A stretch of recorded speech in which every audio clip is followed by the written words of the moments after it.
Muitas pessoas se perguntam qual o objetivo da vida?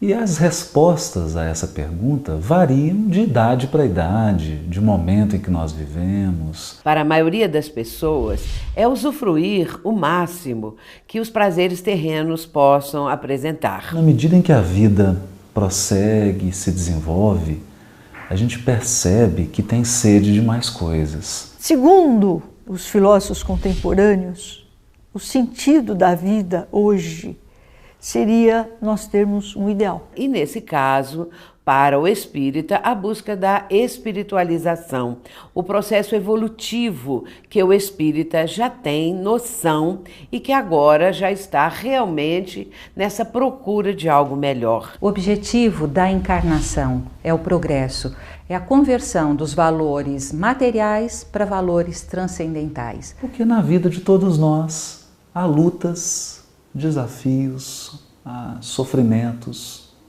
provas, crises. E quando nós passamos por esses momentos, a gente começa a se questionar realmente o que vale a pena. Por que vivemos? Para que vivemos? De onde viemos? Essas perguntas que o Espiritismo consegue com muita clareza nos abrir filosoficamente, nos situando dentro da vida, nos contextualizando dentro da vida, faz-nos entender que estamos num corpo, entre o berço e o túmulo, num segmento dentro da grande vida. E Allan Kardec, ele faz um questionamento muito interessante quando ele, no Livro dos Espíritos, quando ele diz que a nosso objetivo da vida é buscar a felicidade e que nós só seremos felizes quando praticarmos as leis de Deus, quando praticarmos as leis naturais. Porque muitas pessoas, depois de conseguirem o seu emprego, depois de conseguirem o seu casamento, depois de terem os seus filhos, estarem na classe social que almejaram, percebem que não são tão felizes assim quanto imaginavam. Depois de adquirirem os seus objetivos, atingirem os seus objetivos, elas percebem que está faltando alguma coisa. E o que está faltando? É o momento em que a gente é convidado pela vida a olhar um pouquinho para dentro. Será que não está faltando alguma coisa interior? Será que a vida não tem um propósito superior? Esse sentido da vida é também um momento de reflexão.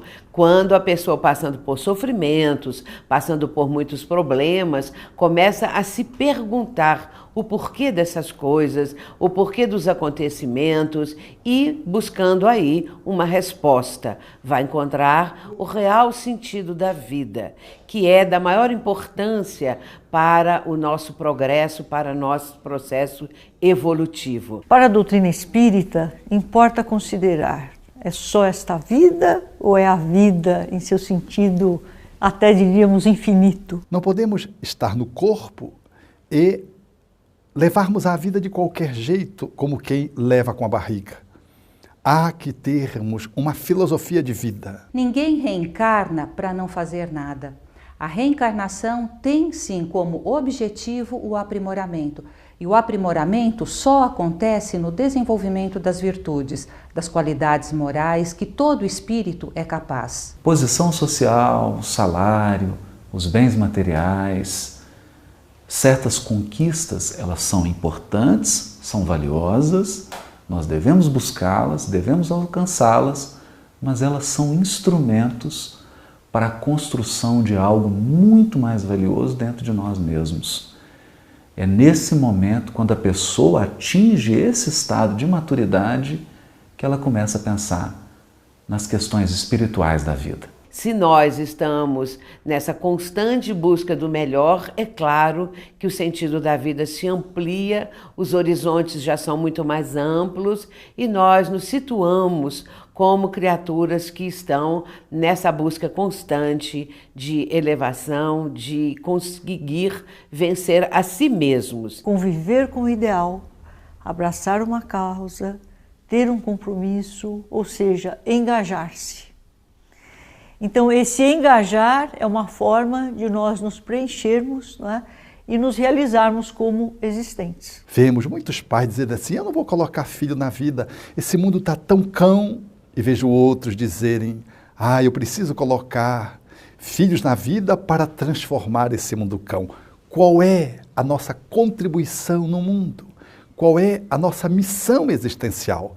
Isso a filosofia espírita nos ajuda a pensar e nos ajuda a balizar para que o nosso comportamento ele possa estar apontando na direção da felicidade e não só do sucesso. É claro que sempre haverá a angústia, a insatisfação, a depressão.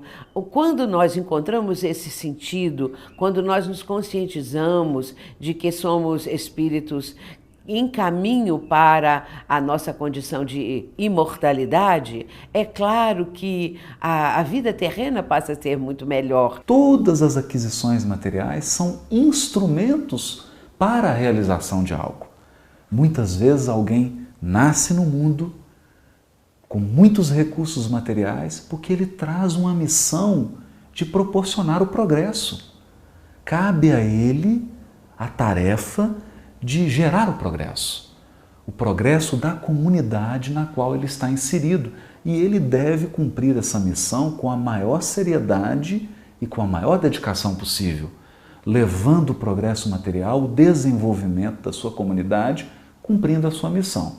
O que ele não pode é se encantar com o instrumento e esquecer da tarefa. Toda pessoa que vive exclusivamente para os assuntos de ordem material se afasta dessas situações melhores, que é o assunto de ordem espiritual, e passa realmente a ficar muito aflita, porque a vida material faz tantas exigências, estabelece tantos compromissos, que o espírito ele se desarranja, ele fica realmente em uma situação de desconforto de ordem espiritual. Porque quando alguém na sua família tem um câncer, uma doença terminal, quando ela perde alguém que ela ama, quando ela perde um emprego, ou quando ela perde bens materiais, ela enfrenta alguma dificuldade, essa criatura fica muito frágil, porque ela depositou todos os seus valores, todas as suas esperanças, todos os seus propósitos em questões que são passageiras, que são variáveis. Então a gente vê multidões, o próprio André Luiz comenta isso, multidões que encarnam e desencarnam do mesmo tamanho, estacionários. O Espiritismo nos ensina que ninguém retrograda, ninguém volta para trás no processo evolutivo. Mas estacionar, há multidões estacionárias.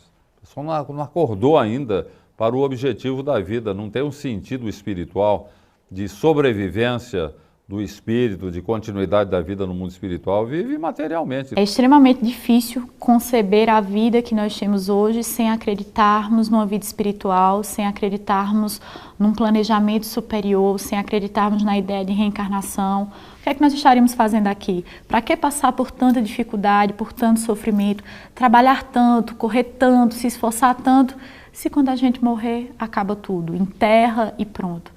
Então, não acreditar nessa vida posterior, não acreditar na possibilidade de reencarnação, tira o sentido da vida e o objetivo de tudo isso. Porque tudo que é material se desgasta e se transforma. Tudo está em renovação. Eu me recordo, por exemplo, da minha cidade natal. Quando você volta para a cidade, você tem uma imagem da cidade que você nasceu e você vai lá fazer uma visita depois de 30, 35 anos, você vê que a cidade mudou completamente. Aquela cidade natal que você imaginava da sua infância não é mais a mesma, né? Eu, às vezes, me olho no espelho e vejo como que está mudando tudo, né? O corpo vai envelhecendo, tudo se transforma. Tudo na vida material é um convite à renovação. De modo que a criatura que se isolou da realidade espiritual da vida, esqueceu dos propósitos espirituais, ela se fragiliza, porque em meio a essa mudança, em meio a essa transformação incessante, ela não encontra piso, ela não encontra segurança. A gente vê no próprio processo mediúnico a manifestação de espíritas desencarnados lamentando o tempo perdido, né? O cidadão, de repente, ele tinha uma visão tão objetiva das realidades da vida, os porquês da vida, e ele se perdeu no meio do caminho, voltado para atividades essencialmente materiais, né? Procurando coisas que ele vai ter que deixar quando ele retornar à espiritualidade, esquecendo-se da recomendação fundamental de Jesus, que nós devemos buscar aqueles tesouros que as traças e a ferrugem não corroem, nem os ladrões roubam, aquele tesouro que é formado por valores espirituais, intelectuais, é o nosso crescimento. Se você não vive assim, você está tendo um sentido materialista de vida. É o que acontece, infelizmente, com a maior parte das pessoas. Então é preciso reconectar-se com esses propósitos interiores, voltar a enxergar um sentido espiritual da existência e entrar em contato novamente com essa força interior que é a única capaz de nos sustentar nos momentos desafiadores da existência. Durante muitos milênios, as pessoas acreditaram mesmo, mas acreditaram muito, que a lei de Deus está escrita em livros. Então elas criaram templos de pedra, criaram todo um ritual para conservar esses livros, para transmitir esses livros. Mas a gente fica se perguntando, Deus, na sua infinita sabedoria, no seu poder absoluto, escreveria as suas leis em palavras humanas? A lei divina está em tudo e em todos. O Criador colocou a sua marca em cada ser. Se consultássemos o nosso íntimo mais íntimo, encontraríamos o sagrado falando, expressando aquilo que deveríamos fazer, dizer, a forma como deveríamos nos colocar no mundo. Allan Kardec, na questão 621 de O Livro dos Espíritos, ele questiona onde está escrita a lei de Deus. E o Espírito de Verdade responde muito sabiamente, está escrita na nossa consciência. De modo que não adianta a gente querer fazer uma busca externa para encontrar as leis de Deus. A Bíblia, a codificação, a Torá, o Alcorão, são lembretes divinos para nos lembrar aquilo que está dentro de nós, que foi colocado dentro de nós a partir do momento que fomos criados. Então nós vamos usar esses lembretes para desenterrar o tesouro divino que está dentro de nós, na nossa consciência. Se eu pensar na palavra consciência, junto, ciência, conhecimento. O conhecimento do que existe em nós e por nós. Então, este conhecimento, essa função da inteligência na realidade, é exatamente para o nosso desenvolvimento. Deus nos deu para o aprimoramento a voz da consciência para compreender que as tendências do passado precisam ser superadas, suplantadas. A transcendência é o objetivo. Se o nosso ego humano estiver a serviço desse Deus, é tudo de bom. O ego é um bom servo, mas não é um bom senhor. Se o ego quiser ocupar o palco da vida em detrimento da nossa consciência, estamos perdidos. No palco das nossas realizações, elas serão bizarras, confusas, infelizes. E toda vez que a gente faz algo que contraria a lei de amor, que é a lei soberana da vida, nós sentimos as consequências em nós mesmos. Basta pensar, quando você se irrita, você perde a cabeça, fica muito nervoso, as consequências que isso tem para o nosso organismo físico. Quando a gente tem uma mágoa, tem um ódio, isso nos adoece. É um sintoma de que a lei está em nós. Quanto mais estamos no processo do aprimoramento, no desenvolvimento das competências todas, intelectuais, morais, corporais, mais nos desenvolvemos, mais compreendemos qual é o nosso propósito. Nosso propósito na encarnação é sim a evolução. E há muita sabedoria quando a gente começa a se observar. Observar aquilo que nos faz mal, aquilo que nos faz bem, aquilo que traz felicidade, que traz harmonia e aquilo que traz tristeza, depressão, ódio, inveja. Deus, essa amorosidade que se expressa através das suas leis, fazendo valer o nosso critério evolutivo pelas escolhas que fazemos. Jamais Deus castiga, porque Ele não é um velho barbado, assentado num canto do universo, apoiado num cajado, observando quem peca. Isso é uma visão mítica. Então Deus não pune, Deus educa, Ele ensina, Ele dá oportunidades para que a gente erre e corrija. Tenha experiências e enriqueça o patrimônio da nossa alma. Quando a gente começa a pensar assim, Deus deixa de ser um rei que manda as pessoas para o calabouço e passa a ser um parceiro estratégico. Alguém que acompanha a nossa vida, que acompanha as nossas decisões, acompanha os nossos equívocos e nos ajuda, porque o Criador sabe que quando a gente comete um equívoco, nós estamos num largo processo de aprendizado. Deus, bem disse os espíritos Allan Kardec, é inteligência suprema. Bem disse João, é amor.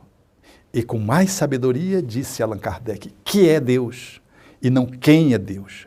Para descaracterizar que Deus não é um homem, portanto, é o homem quem castiga, quem premia. Deus, portanto, não está nos observando para ver quem peca. Deus é o amor, que nos criou por amor, e deixa que por amor nos coloquemos no mundo. Ele nos dá o livre-arbítrio para que a gente possa escolher o que nós queremos e o que nós desejamos passar.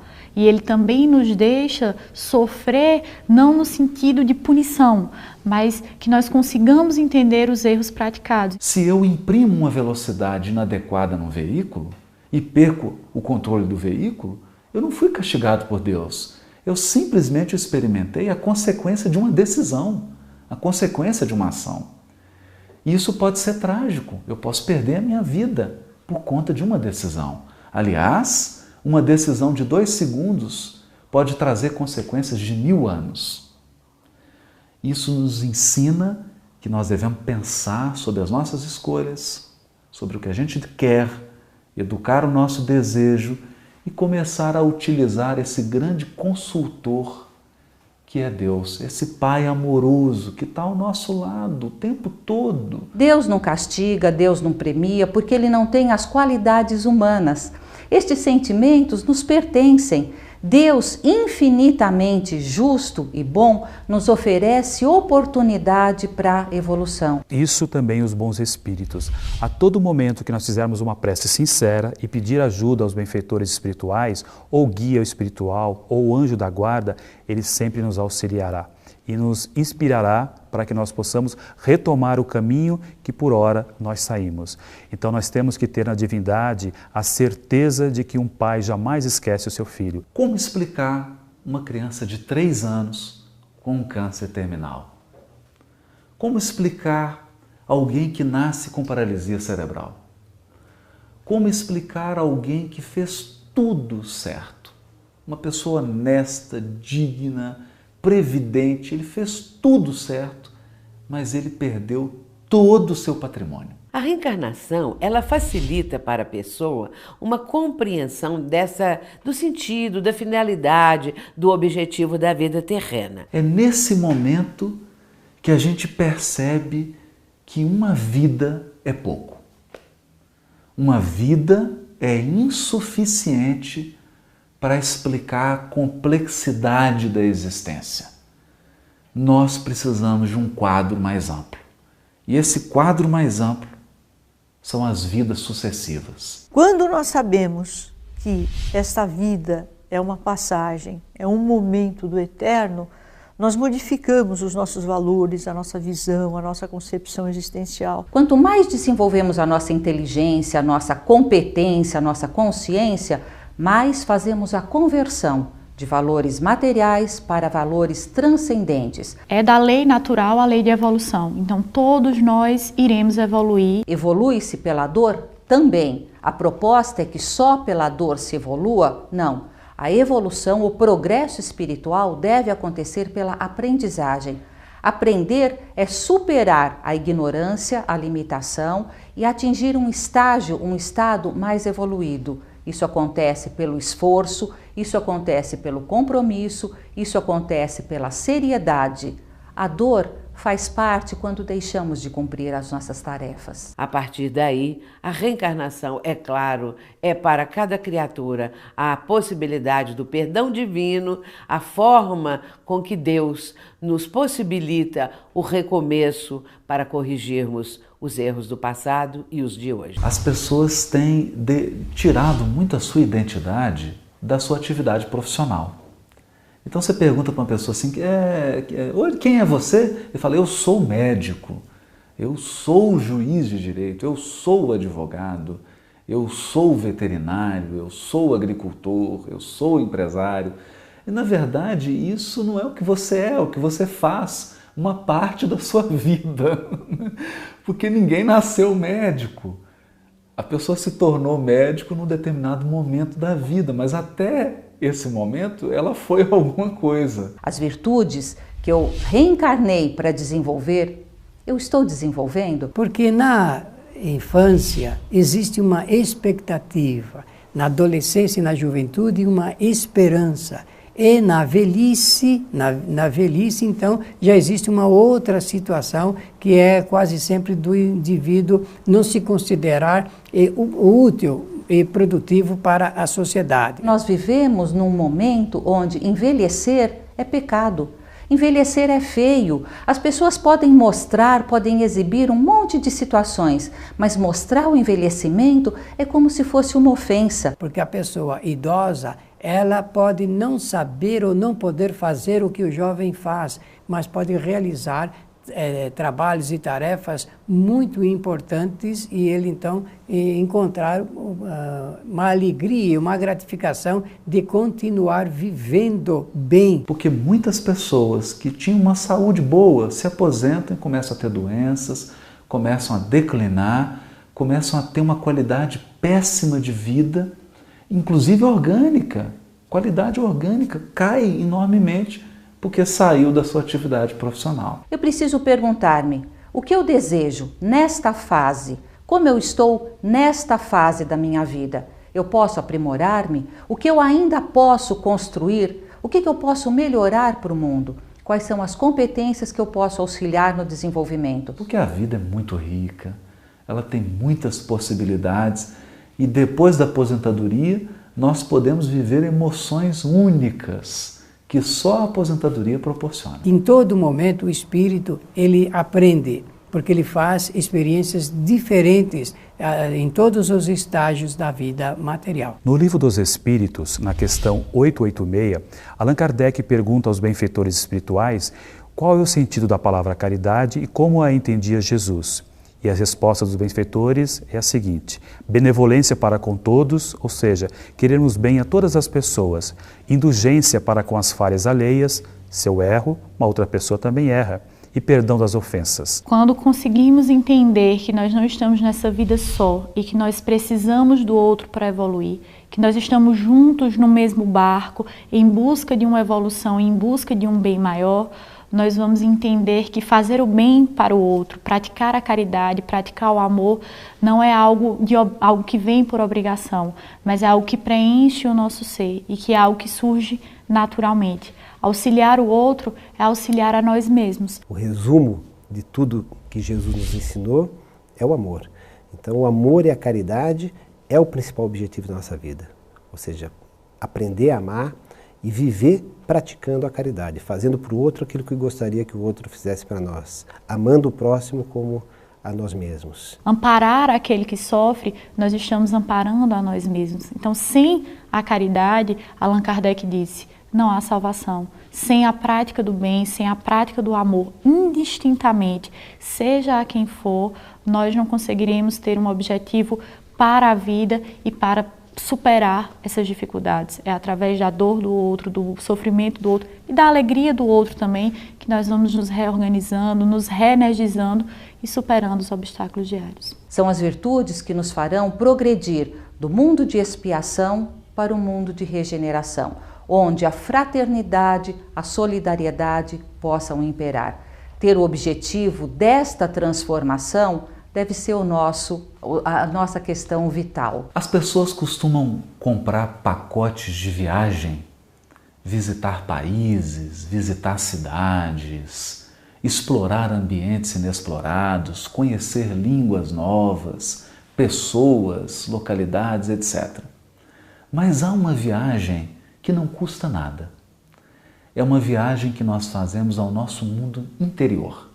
Dentro de nós também há muitos continentes, há muitos países, há muitos locais inexplorados. E toda vez que nós fazemos essa viagem interior, nós nos damos conta de que somos muito mais do que o nosso corpo. De que a nossa vida não se resume à vida presente. Nós somos mais, nós podemos mais e nós sabemos mais. Conectar-se com o coração, com o nosso interior, nos leva a pensar que antes de nascer, nós já vivemos múltiplos lugares, muitas experiências, e que depois da morte, a vida nos aguarda abundante, rica, cheia de belezas e de experiências e de aprendizado na continuidade. É bom pensar nisso, é confortante pensar nisso, mas é também sábio pensar nisso. Conhecer-se nos leva, inevitavelmente, a pensar na riqueza da vida espiritual, na vida que sobrevive à vida material. Vale a pena refletir nisso, vale a pena fazer essa viagem. E o melhor de tudo, não custa nada. Evoluir é nosso destino, até chegarmos à perfeição relativa através da compreensão das leis divinas. Ficamos por aqui. Assista aos programas anteriores no site www.transição.tv.